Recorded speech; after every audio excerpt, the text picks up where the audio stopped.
मनुष्य जीवन भर एक ही प्रश्न से जूझता रहता है, क्या सच में खुशी बाहर कहीं मौजूद है या फिर वह केवल एक भ्रम है जिसे पाने के लिए हम दौड़ते रहते हैं। बचपन से हमें सिखाया जाता है कि जब हमारे पास यह होगा तब हम खुश होंगे, जब वह मिल जाएगा तब जीवन पूरा हो जाएगा। लेकिन जैसे जैसे समय बीता है, सपने पूरे होते हैं, चीजें मिलती हैं, लोग बदलते हैं, हालात बदलते हैं, पर भीतर की खाली जगह वैसी ही बनी रहती है। यह वही खालीपन है जो रात के सन्नाटे में सबसे ज्यादा चिल्लाता है। जब सब कुछ शांत हो जाता है तब मन सवाल करता है, आखिर कमी कहाँ है। यह कहानी किसी एक व्यक्ति की नहीं है, यह उस हर इंसान की कहानी है जो बाहर मुस्कुराता है लेकिन भीतर टूटता रहता है। सदियों पहले एक ऐसा व्यक्ति था जिसने इस प्रश्न को सबसे गहराई से देखा। उसने राजमहल छोड़ा, सुख छोड़ा, आराम छोड़ा और जंगलों में भटका, क्योंकि वह जानना चाहता था कि दुख का असली कारण क्या है और शांति कहाँ से आती है। उसका नाम था बुद्ध। लेकिन बुद्ध कोई देवता नहीं थे, वह भी हमारी तरह एक मनुष्य थे जो सवालों से भरे थे, और उन्हीं सवालों के उत्तर खोजते खोजते उन्होंने जीवन का सबसे बड़ा रहस्य जान लिया। वह रहस्य यह नहीं था कि दुनिया बदल दो, बल्कि यह था कि देखने का तरीका बदल दो। बुद्ध कहते हैं कि खुशी कोई वस्तु नहीं जिसे पाया जाए, यह एक स्थिति है जो तब पैदा होती है जब मन वर्तमान में टिक जाता है। लेकिन मन कभी यहाँ रुकता नहीं, वह या तो बीते हुए कल में उलझा रहता है या आने वाले कल से डरता रहता है। हम पुरानी गलतियों को बार बार जीते हैं और उन चीजों का दुख मनाते हैं जो अब बदल ही नहीं सकती, और भविष्य की कल्पनाओं से डरते हैं जो अभी अस्तित्व में ही नहीं है। इस चक्कर में जो एकमात्र क्षण हमारे पास है वह हाथ से निकल जाता है। यही क्षण, यही सांस, यही पल, अगर यह समझ में आ जाए तो जीवन का बोझ हल्का हो सकता है। बुद्ध ने कहा था कि जो बीत गया उसे पकड़े रहना अपने हाथ में जलता हुआ कोयला रखने जैसा है, और जो आया ही नहीं उसके बारे में डरना अंधेरे में छाया से डरने जैसा है। पर मन यह बात मानने को तैयार नहीं होता, क्योंकि उसे आदत है भागने की, इसलिए जीवन भागता हुआ लगा है। लेकिन रुककर देखो तो पता चलेगा कि जीवन तो यहीं खड़ा है, इंतजार कर रहा है कि तुम उसे देखो। यही पहला रहस्य है जो बहुत कम लोग समझ पाते हैं, और जो समझ लेता है उसके जीवन की दिशा बदलने लगती है। लेकिन यह तो शुरुआत है, क्योंकि असली चुनौती इसके बाद आती है। जब मन पूछता है अगर वर्तमान में रहना ही सब कुछ है तो फिर इच्छाएं क्या हैं, चाहते क्या हैं, सपने क्या हैं, क्या उन्हें छोड़ देना होगा। यही प्रश्न बुद्ध के समय में भी पूछा गया था और आज भी पूछा जाता है, और यहीं से कहानी और गहरी होने वाली है। जब मन यह सवाल पूछता है कि इच्छाओं का क्या होगा, तब यहीं से अधिकांश लोग पीछे हट जाते हैं, क्योंकि उन्हें लगता है कि अगर इच्छाएं छोड़ दी तो जीवन सूना हो जाएगा, रंग फीके पड़ जाएंगे, मुस्कान मर जाएगी। लेकिन बुद्ध ने जो देखा वह इससे बिल्कुल उल्टा था। उन्होंने कहा कि समस्या इच्छाओं में नहीं है, समस्या आसक्ति में है। फर्क बहुत सूक्ष्म है पर परिणाम बिल्कुल अलग है। इच्छा कहती है अच्छा हो, अगर यह मिल जाए। आसक्ति कहती है अगर यह नहीं मिला तो मैं टूट जाऊंगा, और यही टूटन दुख को जन्म देती है। मन जब किसी वस्तु, व्यक्ति या परिणाम से खुद को बांध लेता है तब वह स्वतंत्र नहीं रहता, वह हर पल डर में जीता है, खोने के डर में, बदल जाने के डर में, खत्म हो जाने के डर में। बुद्ध कहते हैं जिस दिन तुमने अपनी खुशी को किसी बाहरी चीज की जेब में रख दिया, उसी दिन से तुम असहाय हो गए, क्योंकि अब तुम्हारी शांति किसी और के हाथ में है। इसी को समझाने के लिए एक उदाहरण दिया जाता है कि एक व्यक्ति अपने हाथ में रेत भरकर उसे कसकर पकड़ लेता है। उसे लगता है कि जितना कसकर पकड़ेगा उतना सुरक्षित रहेगा, लेकिन धीरे धीरे रेत उंगलियों के बीच से गिरने लगती है, हाथ थकने लगता है, और अंत में जो बचता है वह मुट्ठी में दर्द और खालीपन होता है। यही इच्छाओं के साथ होता है, जितना कसकर पकड़ो उतना ही वे फिसलती जाती हैं और मन थका जाता है। लेकिन जब वही रेत खुले हाथ में रखी जाए तो वह टिकती भी है और हाथ को चोट भी नहीं पहुंचाती। बुद्ध का त्याग कठोर नहीं था, वह समझ से भरा हुआ था। वह कहते थे जीवन का आनंद लो, लेकिन जीवन पर कब्जा मत करो। रिश्ते निभाओ लेकिन उन्हें जंजीर मत बनाओ। सपने देखो लेकिन उन्हें अपनी सांसों से बड़ा मत बना दो। जब यह संतुलन आ जाता है तब मन हल्का होने लगा है, और उसी हल्केपन में एक नई शांति जन्म लेती है। पर यह शांति अभी भी पूरी नहीं होती, क्योंकि मन की एक और आदत है, वह बोलता बहुत है। वह हर पल कुछ न कुछ कहता रहता है, अपने बारे में, दूसरों के बारे में, बीते कल के बारे में, आने वाले कल के बारे में, और इसी शोर में हम अपने ही शब्दों से खुद को घायल करते रहते हैं। यही वह जगह है जहाँ बुद्ध की तीसरी शिक्षा प्रवेश करती है और कहानी एक नए मोड़ पर पहुंचती है। मन की तीसरी सबसे बड़ी उलझन उसके अपने शब्द हैं, जो बिना रुके बहते रहते हैं। हम जो कहते हैं वही धीरे धीरे हम बनते चले जाते हैं। बुद्ध ने बहुत गहराई से देखा था कि मनुष्य सबसे ज्यादा चोट दूसरों से नहीं बल्कि अपने ही शब्दों से खाता है। हम खुद से कहते हैं मैं कमजोर हूँ, मैं असफल हूँ, मेरे साथ हमेशा गलत ही होता है, और फिर वही शब्द हमारे अनुभव बन जाते हैं। इसलिए बुद्ध ने कहा था कि वाणी केवल ध्वनि नहीं है, वह बीज है जो मन में गिरता है और समय के साथ फल देता है। जब हम कठोर शब्द बोलते हैं तो वे सामने वाले को नहीं बल्कि पहले हमें घायल करते हैं। झूठ बोलने से पहले सच हमारी आंखों से गिरता है, और निंदा करने से पहले शांति हमारे भीतर से निकल जाती है। लेकिन मन ये नहीं समझ पाता, उसे लगता है बोल देने से हल्का हो जाएगा। पर सच ये है कि बिना जागरूकता के बोले गए शब्द मन को और भारी कर देते हैं। बुद्ध की शिक्षा कहती है कि अगर शब्द से किसी के भीतर भय, घृणा या पीड़ा बढ़ने वाली है तो मौन अधिक करुणामय है। यह मौन कमजोरी नहीं है, यह गहराई की पहचान है। जब व्यक्ति बोलने से पहले ठहरना सीख लेता है तब उसकी वाणी में वजन आ जाता है, और जहाँ वाणी शांत होती है वहाँ संबंध गहरे होने लगते हैं। लेकिन यही एक और प्रश्न उठता है, अगर हम अपने शब्द संभाल लें, इच्छाओं से थोड़ा मुक्त हो जाएं, वर्तमान में जीने लगें, तो भी जीवन में दुख क्यों क्यों बना रहता है? ऐसा क्यों है कि सब कुछ सही होने पर भी भीतर बेचैनी रह जाती है? बुद्ध ने इस बेचैनी की जड़ को बहुत सरल शब्दों में बताया, और वह जड़ है कृतज्ञता का अभाव। क्योंकि जो मन हर समय कमी गिनता रहता है वह कभी भर नहीं सका। और यही वह बिंदु है जहाँ कहानी एक और परत खोलती है जो बहुत कम लोग देख पाते हैं। मन जब कृतज्ञता को भूल जाता है तब वह धीरे धीरे अंधा होने लगा है। उसके सामने बहुत कुछ होता है लेकिन उसे कुछ दिखाई नहीं देता। बुद्ध ने कहा था कि जो मन धन्यवाद देना भूल जाता है वह हमेशा खाली महसूस करता है, क्योंकि वह हर क्षण यह देखता रहता है कि उसके पास क्या नहीं है। और जो मन यह देखता रहता है कि क्या नहीं है, वह कभी यह नहीं जान पाता कि उसके पास कितना कुछ पहले से मौजूद है। सांस चल रही है, शरीर चल रहा है, आंखें देख रही हैं, कान सुन रहे हैं, फिर भी मन कहता है कुछ कमी है, कुछ अधूरा है। बुद्ध ने इस आदत को दुख की सबसे चुपचाप बढ़ने वाली जड़ बताया, क्योंकि यह शोर नहीं करती, यह शिकायत नहीं करती, यह बस धीरे धीरे भीतर से आनंद को चूस लेती है। कृतज्ञता कोई बड़ा अभ्यास नहीं है, यह देखने की दृष्टि है। सुबह आंख खुलना भी सौभाग्य है, भूख लगना भी जीवन का संकेत है, किसी का मुस्कुरा देना भी अनमोल है। लेकिन मन इन सबको सामान्य मानकर आगे दौड़ जाता है। वह अगले लक्ष्य, अगली चाहत, अगली तुलना में उलझ जाता है और वर्तमान में जो है उससे उसका संबंध टूट जाता है। बुद्ध कहते हैं जिस दिन मन ने यह कहना सीख लिया कि जो है वही पर्याप्त है, उसी दिन से दुख की पकड़ ढीली होने लगती है। पर यहीं पर एक और गहरी सच्चाई सामने आती है, क्योंकि मन केवल चाहत और शब्दों से नहीं बंधा होता, वह चीजों से भी बंधा होता है। वस्तुओं से पहचान बना लेता है और यही पहचान धीरे धीरे बोझ बन जाती है। यह बोझ दिखाई नहीं देता लेकिन हर सांस में महसूस होता है। और इसी बोझ से मुक्त होने की बात बुद्ध ने बहुत सरल लेकिन क्रांतिकारी तरीके से कही थी, जिसे समझना आसान है लेकिन अपनाना कठिन।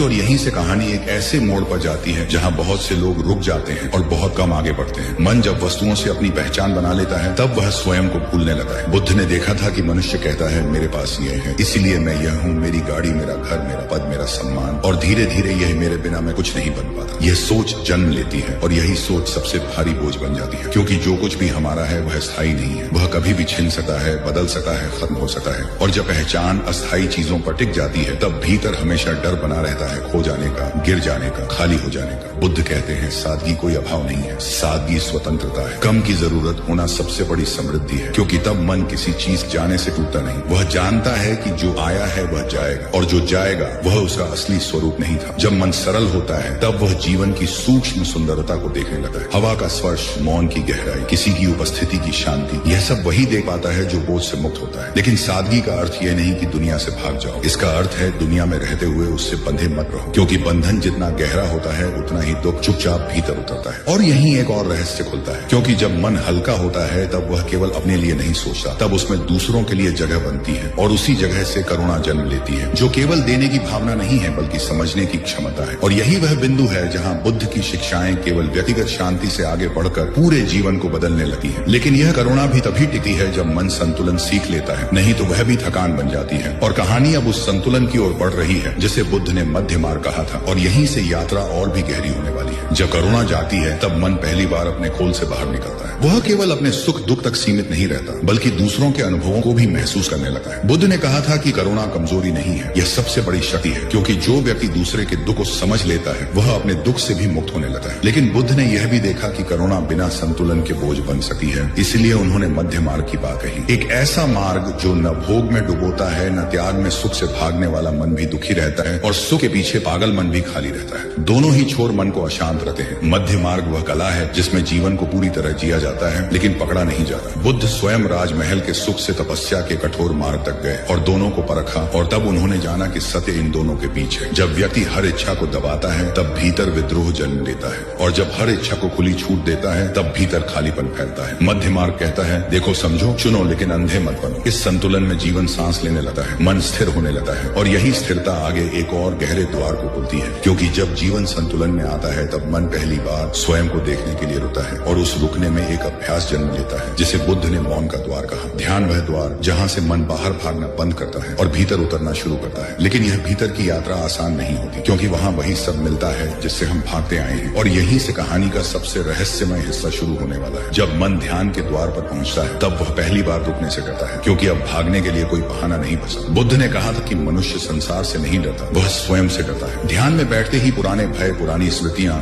दबी हुई इच्छाएं और अधूरी भावनाएं सतह पर आने लगती हैं और मन कहता है उठ जाओ, कुछ और करो। लेकिन जो व्यक्ति वहां ठहर जाता है वही असली साहस को जानता है। ध्यान कोई पलायन नहीं है, यह साक्षात्कार है। अपने ही भीतर छिपी हलचल को देखने का अभ्यास। जब मन देखना सीख लेता है तब वह प्रतिक्रिया देना छोड़ देता है और यहीं से शांति का जन्म होता है। बुद्ध ने ध्यान को मन की सफाई कहा। जैसे पानी ठहरने पर साफ हो जाता है वैसे ही मन भी ठहरने पर स्पष्ट हो जाता है। विचार आते हैं लेकिन अब वे मालिक नहीं रहते, वे केवल बादल बन जाते हैं जो आकाश को छू नहीं पाते। इस स्थिति में व्यक्ति पहली बार अनुभव करता है कि वह अपने विचार नहीं है, वह उनसे अलग है। और यह अनुभूति जीवन का सबसे बड़ा मोड़ बन जाती है, क्योंकि अब दुख स्थायी नहीं रहता, वह आता है, जाता है और मन उसे पकड़े बिना जाने देता है। लेकिन यही एक अंतिम परीक्षा होती है, क्योंकि मन शांत होने के बाद भी एक अंतिम शत्रु बचा रहता है जो सबसे सूक्ष्म होता है, और वही शत्रु है अनुशासन का अभाव। क्योंकि बिना अनुशासन के ध्यान भी ढीला पड़ जाता है, संतुलन भी टूट जाता है। और यही वह बिंदु है जहाँ बहुत से साधक रुक जाते हैं और बहुत कम आगे बढ़ते हैं, क्योंकि अंतिम द्वार सबसे शांत दिखता है लेकिन वही सबसे निर्णायक होता है। अनुशासन का अभाव सबसे शांत दिखाई देने वाला भ्रम है, क्योंकि यह शोर नहीं करता, यह धीरे धीरे साधना को ढीला करता है। बुद्ध ने कहा था कि बाहरी शत्रु से बचना आसान है, लेकिन भीतर के असंयम से बचना सबसे कठिन, क्योंकि वही हमें यह विश्वास दिलाता है कि थोड़ी सी ढील कोई फर्क नहीं डालेगी, पर यही थोड़ी सी ढील समय के साथ पूरी दिशा बदल देती है। अनुशासन कठोरता नहीं है, यह सजगता है। अपने विचार, अपने शब्द, अपने कर्म को देखना और चुनना। जब मन शांत हो जाता है तब अहंकार एक नया रूप लेकर आता है। वह कहता है अब सब समझ में आ गया, अब प्रयास की जरूरत नहीं, और यही सबसे बड़ी फिसलन होती है। बुद्ध ने इस अवस्था को अंतिम परीक्षा कहा, क्योंकि यहाँ व्यक्ति सोचता है कि वह पहुंच गया है, जबकि यात्रा यहीं से पूरी होती है। अनुशासन वह सेतु है जो समझ को जीवन में उतारता है, बिना इसके ज्ञान केवल स्मृति बनकर रह जाता है। जब व्यक्ति अपने कर्मों में सजगता लाता है तब वह किसी को चोट नहीं पहुंचाता, न शब्दों से, न विचारों से, न कर्मों से। और यही वह क्षण होता है जहाँ भीतर गहरी शांति टिकने लगती है। यह शांति परिस्थितियों से नहीं डगमगाती, यह प्रशंसा से फूलती नहीं और न ही आलोचना से टूटी है। लेकिन अभी भी एक अंतिम रहस्य शेष है, क्योंकि मन पूछता है क्या यही सब है, क्या यही अंतिम लक्ष्य है, या इसके पार भी कुछ है। और इसी प्रश्न के साथ यात्रा अपने अंतिम मोड़ पर पहुंचती है, जहाँ बुद्ध की सबसे गहरी शिक्षा प्रकट होने वाली है। जब मन यह प्रश्न पूछता है कि क्या यही अंतिम सत्य है, तब बुद्ध की सबसे गहरी शिक्षा प्रकट होती है। उन्होंने कहा था कि जिसे तुम खोज रहे हो वह कभी बाहर था ही नहीं, न भविष्य में, न किसी उपलब्धि में, न किसी अवस्था में, वह भी